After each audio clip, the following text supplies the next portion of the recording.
Hey, what's up, kinfolk? How y'all doing today? Y'all enjoy yourselves last night? I don't know where you were, whether you were in church or you were just out sitting at home. Did you enjoy bringing in the new year? Let me know. Once again, Happy New Year to each and every one of you.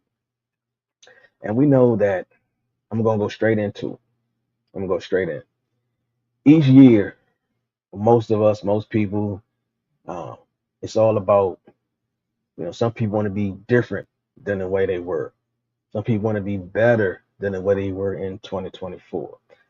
They want this things around them to be different, things around them to be better. And I believe that this year, we have a tool to assist you and myself in achieving that goal for 2025, whether it's being a better person, being a different person, having the circumstances around me better. What it is a book titled Kingdom Vernacular. What is Kingdom Vernacular? Let's break that down. First, Webster Dictionary defines vernacular as the common definition of vernacular is spoken as one's mother tongue, not learned or imposed as a second language. Um, when I read that, to me it just basically says that it's the words that you use when you were growing up, the words that you heard when you were just learning to talk. It's how the people use the words, the inflections of how they use the word, when they use those words, how they use those words, the intent in how they use those words, and that doesn't stop at being a toddler. That grows all the way up until you become that person who you deem you are. So learning a vernacular just doesn't stop. Learning the usage of words around you doesn't stop when you get to be a teenager. Some of those things are they become embedded in you, and that's why we want to introduce you to the kingdom vernacular. And kingdom, the first part of kingdom vernacular, that is kingdom is a way of thinking, a way of being, a way of behaving in which God is the center. So when you're using your words, because vernacular is just something that once again is just a language and the words you use. So when you're using your words, when you're saying them, how you're saying them, the intentions on how you're saying them, kingdom vernacular has God in the center of all those words. So they're just not coming off the cuff. They're just not randomly coming straight out. There's a there's a kingdom filter that helps you direct your words in the most positive way that they can be used. Once again, the book that we're using is titled Kingdom Vernacular, and it is written by, let's see if I can get this on there, by Doctor. Hold up, uh-oh, it's written by Doctor Darrell R. Pulley. I can't even get it to show up. You can find the book on Amazon. There we go. A little bit. Okay, there we go. Yeah, it's called The Kingdom Vernacular, written by Dr. Darrell R. Pulley, and it is available on Amazon. All right. Not saying you got to go out and get it, but it is an interesting read. Everything that we're going to be doing, our text is based on this book.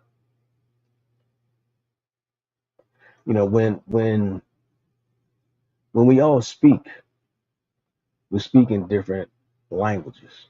Some of us, those different languages are when we're speaking to our mother or when we're speaking to our pastor. How we converse with our boss as opposed to how we may converse to a waiter. Uh, we even talk differently depending upon what friends we are with that day. Uh, we talk differently when a bill collector calls. It's just the words and how you use those words and the inflections and the tone in which you are using your words. There is a difference. However, kingdom vernacular, it speaks on the words that you say, how you use them, when you use them. This book is a learning tool. It teaches you what to say, what not to say. Well, it instructs you on what to say, what not to say. Instructs you on being intentional about the words that you speak and how you are saying these words. We want these words to be God centered. We want them to come from the kingdom perspective so that you can achieve those things that you want to achieve in 2025. I know, for an example, uh, Bishop Rogers, a couple years ago, he kept coming at me with, and I was listening to him repeating. He repeats it all the time. It's part of his vernacular. It's become a part of mine. It's desire. This is the word that first caught me and introduced me, and I wanted to understand more about the kingdom vernacular. It is, I desire this, I desire that, I desire more. And why would I be so worried about the word desire? Because instead of saying, I want this, I want that, I want to do this, I want to go there, aligning my vernacular, I'm aligning my words with God. Because God says that I will grant you the desires of your heart. He didn't say I'll grant you what you want. He didn't say I'll grant you what you need. He said I will grant you the desires of your heart. And this is what kingdom vernacular is all about. It's about exposing us and teaching us and guiding us on how to be proficient while using the kingdom vernacular. There are so many other words. There's going to be talking about denials and affirmations. These things are going to be set to help you grow and grow and grow so that when your vernacular changes and the intent of your heart changes, the reflection and the tone, you'll start to see these things grow. You'll start to see manifestations. You'll start to see those blessings that God has already stored up for you. All right. That's what I'm saying. We all know that words, the words you speak have power. The tongue has power, but the tongue speaks those words. God spoke and it was. We all know Genesis, the beginning. God spoke, God spoke, God spoke. It's those words, the intent and the power in which He used those words. So this this information, dissemination, this information that we're giving out is it's going to take place over 7 weeks. We're going to start on January the 8th, 2024. It's going to be hosted by myself. Oh, I'm sorry. It's going to start January the 8th, 2025. And it'll be hosted by myself, Elder Daniel, and Minister Elect Patty. Um, we're going to be reading from the book. And like I said, the book is broken down into 7 chapters, 7 weeks. Each week is a daily process. So you just can't read the book ahead. Each week combines and compiles and builds on what you learn. So we will be going day by day.